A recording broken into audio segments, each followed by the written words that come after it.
Do you have chaotic mornings? My husband and I would dread mornings. They were so chaotic and stressful, and it was so hard for our family to get all the things we needed to get done in an efficient amount of time. So we started implementing morning visual schedules, and they've helped out so much for our family. So I would like to take you through a visual schedule that I've created. Raising neurodivergent kids is messy, beautiful, and a lot. I'm Mary Ellen Yates, and this is Growing Together, Neurodiversity at Home. Let's figure it out together. Okay, so let's get started. So I'd like to show you what I've created, and you can find this document in the description link below and click on it for a free copy for yourself. These come in color and they also come in black and white, and you'll just need to pick the pages that you would like to print. And there are a lot of different options. I tried to make this as customizable as possible so that you have the most options to make it work. So I want to show you all the different options you have today so you get an idea. So the first thing I have an instruction page at the beginning that you'll come to, and it'll give you some options. I even have more options in this video of what you can do. So definitely stay tuned. But you'll have your instruction page. And then I have ones that you can just print and go. This is where he's at right now for his morning routine. He eats breakfast, then he needs to brush his teeth, brush his hair, deodorant, get dressed, and then he has a morning chore, which is right now unloading and loading the dishwasher. And then when they're checked off, they're done. You can put in a protective sheet and then use a dry erase and marker, or you can laminate it and use a dry erase and marker. Then I created a girl version, which is just the same stuff as I had for my boy, but it has a girl eating breakfast. And then I also have this in black and white, if that works better for your family, because as a homeschooling family, I understand that ink is expensive. If that doesn't work for your kid, so this is the same as this, except it's blank. Okay, so here are a couple of options. On the instruction sheet that I gave you, I suggested cutting and pasting text and pictures, and then putting it on these, laminating it or putting a protective sheet over it, and then checking them off. If you wanted, then if you needed to change it later on, you could just print off another copy, cut out what you want, and put it on again. These schedules have 6 slots. Also, if you wanted even more customizable and easier to change out, you could put Velcro stickers on each square.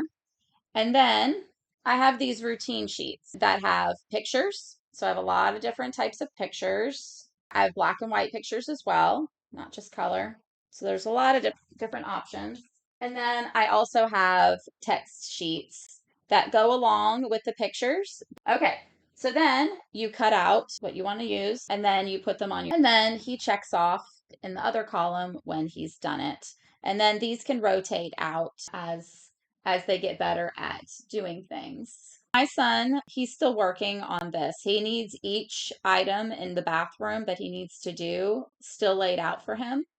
So that's why I have these individual. But once he's good and he knows that, oh, I go to the bathroom and I do these 3 things, I could change it to bathroom routine instead. And so then he would know, oh, bathroom hygiene means I do these 3 things.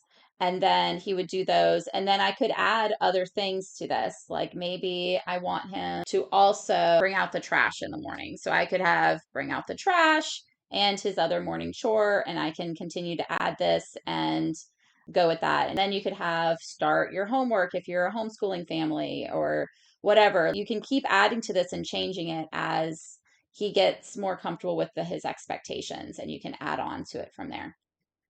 So this is what I would do for my older son. So my older son is 11. So your 11-year-old might not need pictures. And so you could even just have it without the pictures and just have the text. But my son also has dyslexia. He's very visual, and so the pictures help him glance at it really quick and know what to do instead of trying to struggle to read it if he doesn't remember what to do. So that's what helps him. And a lot of neurodivergent people also like having visual reminders. So there's that option. So for my 6-year-old and my 4-year-old, I have a routine that looks more like this. It says my morning routine, and it has a to-do column and a done column. You have space for 5 pictures. You would put your 5 Velcro stickers here, and you want to do it all the same type. And then you're going to do 5 Velcros also down this side. And then what they're going to do, and so let's say we're doing my daughter eating breakfast. I'm going to just have a picture of her eating breakfast. And then she also needs to get dressed. And then she empties the little trash cans around the house and empties it into the big trash can in the kitchen. So those could be her items. Now she does brush her teeth and all that too. So you could add that. There's 2 more spots. And so then when she completes it, she moves it over to the done column. And so then visually, they see that they are done. And so you could do this for your kid too. I noticed with my older son, he stopped wanting to move it over from to do into done. And so he preferred to just check it off. He got tired of moving it over. So that's why I have this one. But also, if you have an older person and they like to move it over, if that's more visually pleasing for them. And you could also put the words, if you don't want to use pictures, you could put brush teeth, make beds, empty trash cans. You can do all of that, and then they can move it over. If they like the physical act of moving it over, then they can do that too. So there's a lot of different options. There's 2 formats, whatever works best for your kiddos. You might want to ask them what they like more. And then I have tons of picture options, tons of text options. So if there's something that you would like to add that wasn't included, I also provided some create your own pictures. So you could draw your own picture or have them draw their own picture. Sometimes have them having buy-in helps. And so they could draw their own picture or you could draw it. And then it's the right size that'll fit in the space for the routines. So just less work for you. Or you can write your own, or you can have them write their own.